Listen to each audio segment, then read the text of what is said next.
babaunin na ba ang iyong Junakis o ang apo bukas? Try mo na to. Meron akong isang malaking bangus dito, tinanggalan ko na ito ng tinik, lalo na yung malalaki at matitigas na tinik. Anyway, pwede nyo namang ipa-debone na ito sa palengke. Hiniwa ko itong bangus sa size na gusto ko kasi ipangbabaon ito ng aking estudyante at yung iba ay ulam namin. Binudburan ko ito ng asin at paminta. Sa isang bowl ay naglagay ako dito ng 2 kutsara ng harina, 3 tablespoon ng cornstarch, at asin at paminta.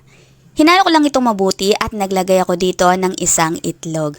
Halo-halo lang pero isinunod ko na agad dito ang tubig. Unti-unti lang ang paglalagay ng tubig. Mas bet ko na thick itong butter na gagamitin para dito sa recipe na ito. Dito naman sa flat glassware ay naglagay ako ng konting cornstarch. Ikinalat ko ito at saka ko nilagay ang mga bangus. Siguraduhin lang na coated ng cornstarch itong bangus para mas madaling kumapit din itong ating butter. Ngayon, kinoat ko ito sa butter at diretso sa pagprito. Sa ganitong paraan, mas nagiging crispy ang ating bangus. Tiyak na magugustuhan ng mga kids ito dahil alam naman po natin na ang mga kids gustong-gusto ng malulutong at totoo naman kasing masarap. Para maiba naman ang ating fried bangus.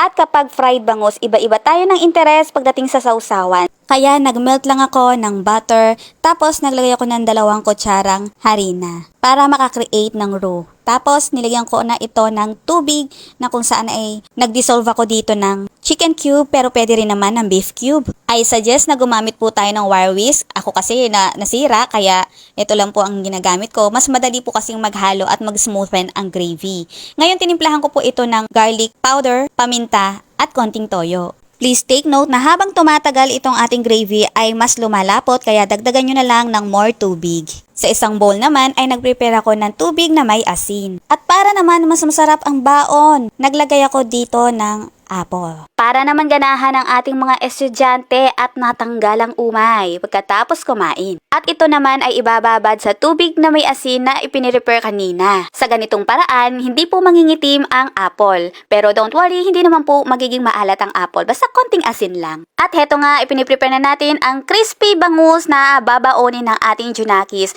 Ang gravy po natin ay optional lang. Nasa sa inyo kung gagawin ninyo. Pwede rin namang hindi kasi iba-iba po tayo ng preferred na sausawan pagdating sa fried bangus. At para naman sa mga Junakis at apo po ng ating mga ka-MU na patuloy pa rin nagbabaon sa school, nariyan i-shoutout natin si Alia Nicole Retuxan, Ashley Nicole Ignacio, Erich Ignacio, Micah Buenaventura, Jamaila Paula Hernandez, Riza and Ryzan De Rafael. Omi, baka susunod na ang anak o apo mo na ating maisha-shoutout sa next nating baon serye.